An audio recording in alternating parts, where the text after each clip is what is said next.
Now, you know, I've done mistakes as much as I've done this. I've done mistakes, and you can use a Sharpie.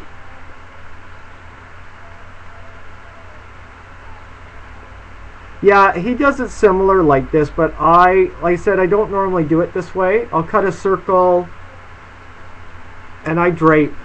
So I don't really pre-sew, like there's nothing sewn. I'll just glue the mouth in with this circle and pull it out type of thing. But the kit, yes, it's very similar to this.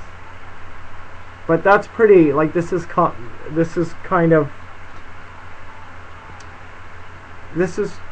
I don't know how else to explain it, but this is usually the way that, you know, that people do it. Because you just, I don't know how to word it. So there we go. Now we've got basically the 4 spots glued into place. They're pretty solid. And I like the way it looks. I know once I glue it down it'll be more even around the edge and that sort of thing. Now you have a choice here as well. You can also,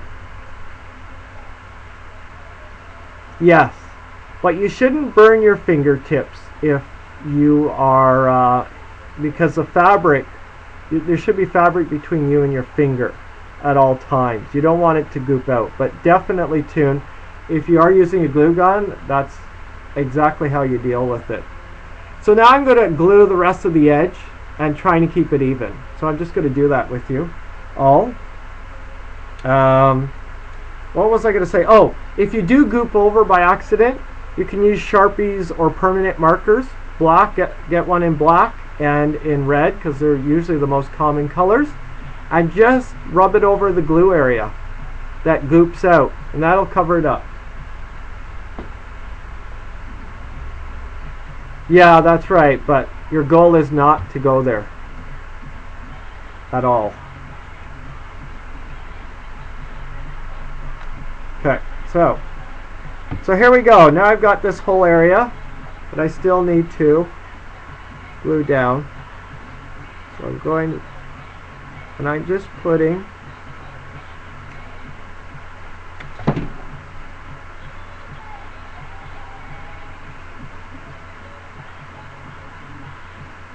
now sometimes you can measure this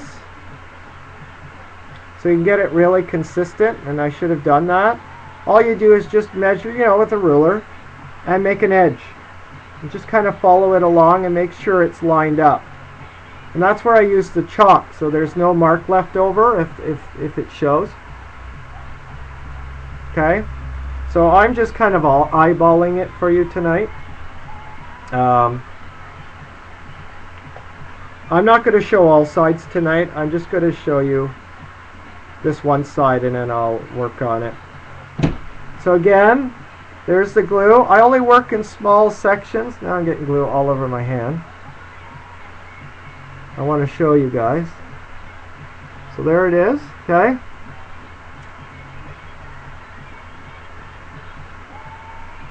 I'm going to pull it back a bit so the glue will spread around, get right to the edge, and I will have... Now I was going to say that you can tuck the seam under. Some people like to do that, where they might first glue it, and you might want to use contact cement, fold it under, and then you'll have a clean edge. Kind of like sewing. To finish an edge, you kind of tuck it under and then you glue it down. So that's another way to do that. What do I use? I use contact cement. I put it on a sponge it out so there's very little on there, because you don't want a lot on any cloth of contact cement, because you'll end up, again, water, I call it water staining or oil staining your fabric. Okay, yeah, you just use a Sharpie. If you get any glue on the red dough suede, use a Sharpie. For this would be red, and cover up the glue. Okay? Try to get the big glump. If there's a big glump, get it out, and then take a Sharpie and just cover up so it's not shiny. Yeah, it's not good to use cardboard. Yeah. Okay, I'm going to do this little last area, which is very small. I'm just going to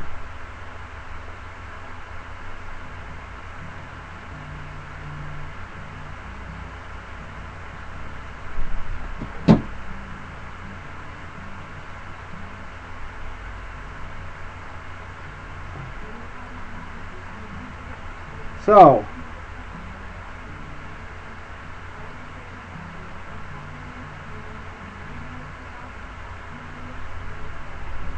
there we go. Now I have to brush the fluff out of the way, but you get an idea. This is the side I've done where it's pretty consistent.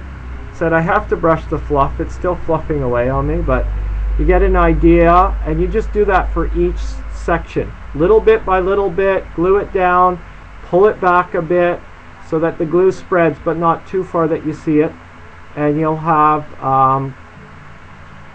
you know, your mouth plate glued down. Yeah, you can use contact cement. I find the glue gun easier because sometimes you can, yeah, sometimes the contact cement can go over the edge. And it's hard to get rid of. At least with glue gun you can cover it up a little easier. Yeah, about 1/4 inch. It's different for every puppet. So, like I said, this lip edge can be bigger or smaller, just depends on the effect. I want it smaller because his mouth isn't very big. So I'm aiming more at making it a bit smaller all the way around. And by next week I'll have it done, and maybe we'll move on to another part of this puppet making process. So there we go. A quick tutorial on gluing the mouth plate.